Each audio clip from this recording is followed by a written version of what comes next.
Hello ಸ್ನೇಹಿತರೆ, ಎಲ್ಲರಿಗೂ ನಮಸ್ಕಾರ. ಪುಟ್ಟಕ್ಕನ ಮಕ್ಕಳು ಧಾರಾವಾಹಿಯ ಶುಕ್ರವಾರದ ಸಂಚಿಕೆಯಲ್ಲಿ ಏನಾಗುತ್ತೆ ಅಂತ ಟಿವಿಗೂ ಮುಂಚೆ ಪೂರ್ತಿ ವಿಡಿಯೋನ ನೋಡಿಕೊಂಡು ಬರೋಣ ಬನ್ನಿ. ಅದಕ್ಕೂ ಮುಂಚೆ ಯಾರೆಲ್ಲ ನಮ್ಮ ಚಾನಲ್ಗೆ ಸಬ್ಸ್ಕ್ರೈಬ್ ಆಗದೆ ಹಾಗೆ ವಿಡಿಯೋ ನೋಡ್ತಾ ಇದ್ದೀರೋ ದಯವಿಟ್ಟು ಸಬ್ಸ್ಕ್ರೈಬ್ ಮಾಡಿ ಮತ್ತು ಸಪೋರ್ಟ್ ಮಾಡಿ. ಹಾಗೆ ಪಕ್ಕದಲ್ಲಿರುವ ಬೆಲ್ ಬಟನನ್ನು ಕ್ಲಿಕ್ ಮಾಡಿ. ಪುಟ್ಟಕ್ಕನ ಮಕ್ಕಳು ಧಾರಾವಾಹಿಯ ಸಂಚಿಕೆಯಲ್ಲಿ ಮೊದಲಿಗೆ ಬಂಗಾರಮ್ಮ ಮತ್ತು ಸ್ನೇಹ ಇಬ್ಬರು ಕೂಡ ಪುಟ್ಟಕ್ಕನ ಮನೆಗೆ ಬರ್ತಾರೆ. ಆಗ ಬಂಗಾರಮ್ಮ ಪುಟ್ಟಕ್ಕ ಇವಾಗ ಹೇಗಿದೆಯಾ ಅಂತ ಕೇಳ್ತಾರೆ. ಆಗ ಪುಟ್ಟಕ್ಕ ಅವರು ನನ್ನ ಜಗತ್ತಿನಲ್ಲಿ ಯಾರು ಕಳೆದೋಗಿದ್ದಾರೋ ಅವ್ರನ್ನ ಹುಡುಕೋದೆ ನನ್ನ ಬದುಕಾಗಿದೆ ಅಮ್ಮೋರೆ ಅಂತ ಹೇಳ್ತಾರೆ. ಆಗ ಗೋಪಾಲ್ ಅವರು ಬಂಗಾರಮ್ಮ ಮತ್ತು ಸ್ನೇಹಂಗೆ ಕಾಫಿನ ತೊಗೊಂಡು ಬಂದು ಕೊಡ್ತಾರೆ. ಆಗ ಪುಟ್ಟಕ್ಕ ಅವರು, ಅಮ್ಮೋರೆ ನಿಮ್ಮನ್ನು ನೋಡ್ತಾ ಇದ್ರೆ ನೀವು ನನ್ನ ಹತ್ರ ಏನೋ ವಿಷಯ ಹೇಳಬೇಕು ಅಂತ ಅಂದ್ಕೊಂಡಿದ್ದೀರಾ ಅನ್ನೋ ಹಾಗೆ ಕಾಣಿಸ್ತಾ ಇದೆ ಅಂತ ಹೇಳ್ತಾರೆ.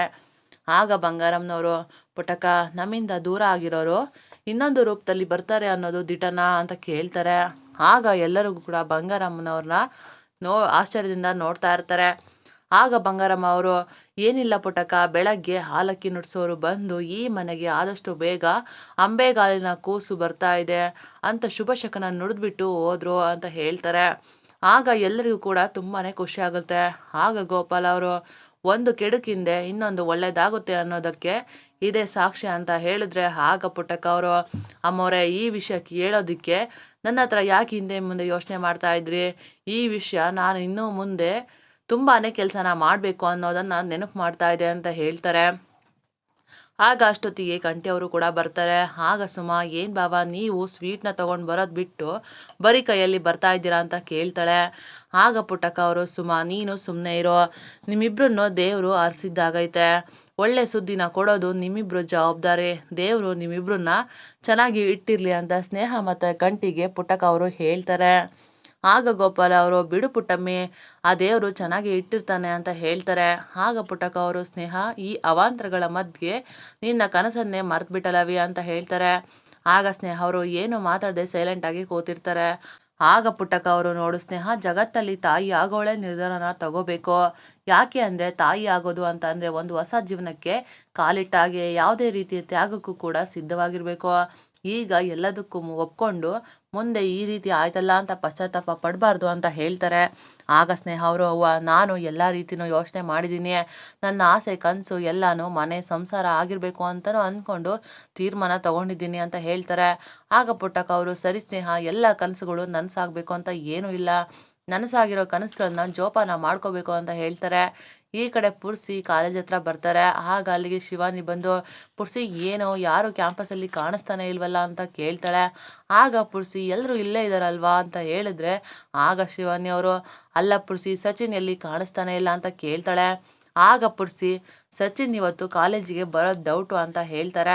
ಆಗ ಶಿವಾನಿ, ಪುರ್ಸಿ ಏನು ಹೇಳ್ತಿದ್ಯಾ ನೀನು? ಸಚಿನು ಯಾವುದೇ ಕಾರಣಕ್ಕೂ ಕಾಲೇಜ್ನ ಮಿಸ್ ಮಾಡಲ್ಲ ಅಲ್ವಾ? ಕಾರಣ ಏನು ಅಂತ ನಿನಗೆ ಗೊತ್ತಿರುತ್ತೆ, ನಿಜ ಹೇಳು ಅಂತ ಕೇಳ್ತಾರೆ. ಆಗ ಪುರ್ಸಿ ಮೆಸ್ಸಲ್ಲಿ ನಡೆದಿದ್ದು ಮತ್ತು ಪುಟ್ಟಕ್ಕ ಎಲ್ಲ ಹೊಡೆದಿದ್ದು ಎಲ್ಲನೂ ಹೇಳ್ತಾನೆ.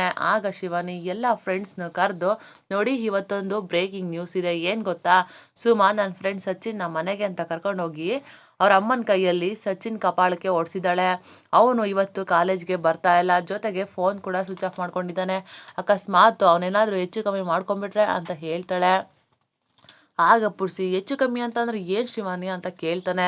ಆಗ ಶಿವಾನಿ, ಸಚಿನ್ನು ಅವಮಾನ ತಾಳಕ್ಕಾಗದೆ ಸೂಸೈಡ್ ಮಾಡ್ಕೊಂಬಿಟ್ರೆ ಅಂತ ಹೇಳ್ತಾ ಇರ್ತಾರೆ. ಆಗ ಅಲ್ಲೇನೆ ಸುಮಾನು ಕೂಡ ನಡ್ಕೊಂಡು ಹೋಗ್ತಾ ಇರ್ತಾಳೆ. ಆಗ ಶಿವಾನಿ, ಏ ಸುಮಾ ಬಾರೆ ಇಲ್ಲಿ, ಸಚಿನ್ನು ನಿಮ್ಮ ಮನೆಗೆ ಕರ್ಕೊಂಡೋಗಿ ನೀನು ಮತ್ತು ನಿಮ್ಮಮ್ಮ ಹೊಡೆದು ಕಳಿಸಿದ್ದೀರಾ, ನಿಮಗೆ ಸ್ವಲ್ಪನೂ ನಾಚಿಕೆ ಆಗೋದಿಲ್ವಾ? ಅವನು ಇವತ್ತು ಕಾಲೇಜ್ಗೂ ಕೂಡ ಬಂದಿಲ್ಲ, ಅವನಿಗೇನಾದರೂ ಹೆಚ್ಚು ಕಮ್ಮಿ ಆದರೆ ನಾನು ಮಾತ್ರ ನಿನಗೆ ಸುಮ್ಮನೆ ಬಿಡೋದಿಲ್ಲ ಅಂತ ಹೇಳ್ತಾಳೆ. ಆಗ ಸುಮ ಏನು ಮಾತಾಡ್ದೇ ಸುಮ್ಮನೆ ನಿಂತಿರ್ತಾಳೆ. ಈ ಕಡೆ ಬಂಗಾರಮ್ಮ ಮತ್ತು ಸ್ನೇಹ ಕಾರಲ್ಲಿ ಹೋಗ್ತಾ ಇರ್ತಾರೆ.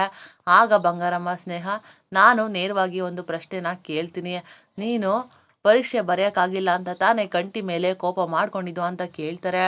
ಆಗ ಸ್ನೇಹ ಅವರು, ಹೌದು ಅತ್ತೆ, ಆದರೆ ಅದೆಲ್ಲ ತಪ್ಪು ಅಂತ ಈಗ ಅರ್ಥ ಆಗಿದೆ ನನಗೆ ಅಂತ ಹೇಳ್ತಾಳೆ. ಆಗ ಬಂಗಾರಮ್ಮ, ಯಾಕೆ ಇಷ್ಟೊಂದು ಮುದುರ್ಕೊಳ್ತಿದ್ಯಾ ಸ್ನೇಹ? ನಿನಗೆ ವಿದ್ಯೆ ಮೇಲೆ ಎಷ್ಟು ಗೌರವ ಇದೆ ಅಂತ ನನಗೆ ಗೊತ್ತಿದೆ ಸ್ನೇಹ.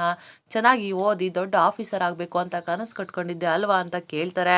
ಆಗ ಸ್ನೇಹ ಅವರು, ಹೌದು ಅತ್ತೆ, ನಾನು ಚಿಕ್ಕವಳಿದ್ದಾಗ ಅವ್ವ ನನಗೆ ಒಂದು ಮಾತು ಹೇಳ್ತಾ ಇಲ್ಲೋ, ನಾನು ಈ ರೀತಿ ಗೋಪಾಲನ್ನ ಎದುರಿಸೋಕ್ಕಾಗದೇ ಇರೋದಕ್ಕೆ ನಾನು ಓದದೇ ಇರೋದೇ ಕಾರಣ ಅಂತ ಹೇಳ್ತಾ ಇದ್ಲು. ಆಗ ನನಗೆ ಗೊತ್ತಾಯಿತು ಓದಿನ ಮಹತ್ವ ಎಷ್ಟು ಅಂತ.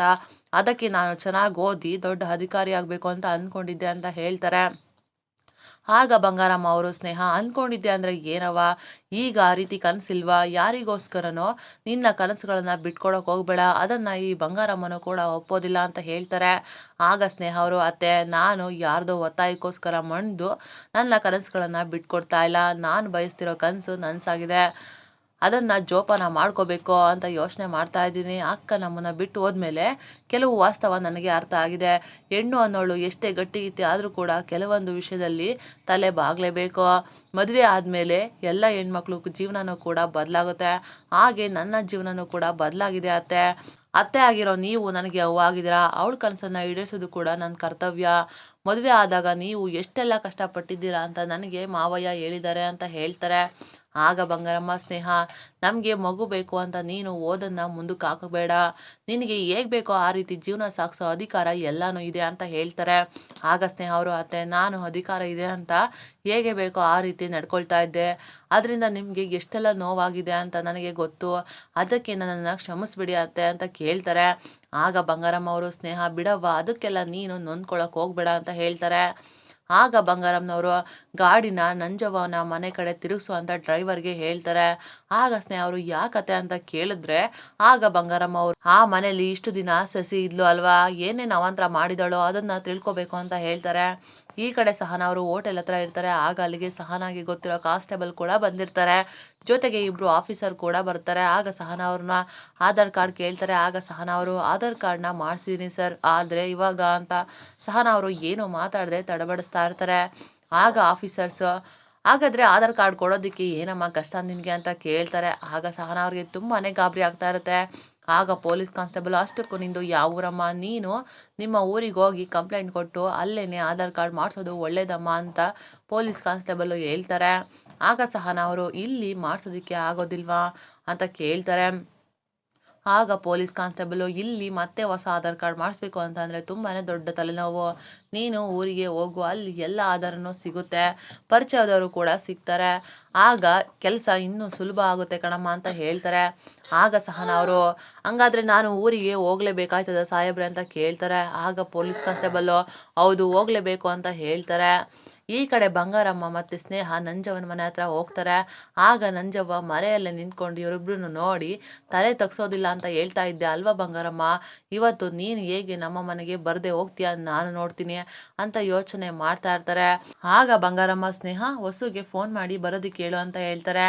ಆಗ ಸ್ನೇಹ, ಅದಕ್ಕೆ ನಾನು ಅತ್ತೆ ಇಬ್ರು ಹೊರಗಡೆ ಕಾಯ್ತಾ ಇದ್ದೀವಿ, ಬನ್ನಿ ಅದಕ್ಕೆ ಅಂತ ಫೋನ್ ಮಾಡಿ ಹೇಳ್ತಾರೆ. ಆಗ ವಸು ಅವರು ಬಂದು ಬಂಗಾರಮ್ಮ ಮತ್ತು ಸ್ನೇಹನ ಮಾತಾಡಿಸ್ತಾ ಇರ್ತಾರೆ, ಮನೆಯವ್ರ ಬಗ್ಗೆ ಎಲ್ಲನೂ ವಿಚಾರಿಸ್ತಾ ಇರ್ತಾರೆ. ಆಗ ವಸು, ಸ್ನೇಹ ಸಹನಾ ವಿಷಯನ ಕೇಳಿ ತುಂಬಾ ಬೇಜಾರಾಯಿತು ಅಂತ ಹೇಳ್ತಾರೆ. ಆಗ ಸ್ನೇಹ, ಅದಕ್ಕೆ ಈಗ ಆ ವಿಷಯನ ಯೋಚನೆ ಮಾಡೋ ಸಮಯ ಅಲ್ಲ, ಮಗು ಬಗ್ಗೆ ಮಾತ್ರ ಯೋಚನೆ ಮಾಡಿ ಅಂತ ಹೇಳ್ತಾರೆ. ಆಗ ಬಂಗಾರಮ್ಮನವರು ವಸು ಮತ್ತು ಮಗು ಬಗ್ಗೆ ವಿಚಾರ ಮಾಡ್ತಾ ಇರ್ತಾರೆ. ಆಗ ನಂಜಮ್ಮ ವಸುಗೆ ಹಾಲನ್ನ ತೊಗೊಂಡು ಬಂದು ಕೊಡ್ತಾರೆ. ಆಗ ವಸು, ಅತ್ತೆ ನನಗೆ ಇವಾಗ ಹಾಲು ಬೇಡ ಅಂತ ಹೇಳ್ತಾರೆ. ಅದಕ್ಕೆ ಬಂಗಾರಮ್ಮ ಅವರು, ವಸು ಬೇಡ ಅಂತ ಹೇಳಬಾರ್ದು, ಕುಡಿ ಅಂತ ಹೇಳಿ ಕೊಡ್ತಾರೆ. ಆಗ ನಂಜಮ್ಮ, ವಸು ಅತ್ತೆ ಸೊಸೆ ಇಬ್ಬರೂ ಕೂಡ ಮೊದಲನೇ ಬಾರಿಗೆ ಮನೆ ಹತ್ರ ಬಂದಿದ್ದಾರೆ, ಒಳಗಡೆ ಕರಿದೇನೆ ಹೊರಗೆ ನಿಲ್ಲಿಸ್ಕೊಂಡು ಮಾತಾಡ್ಸ್ತಾ ಇದೆಯಲ್ಲವ ಅಂತ ಹೇಳ್ತಾರೆ.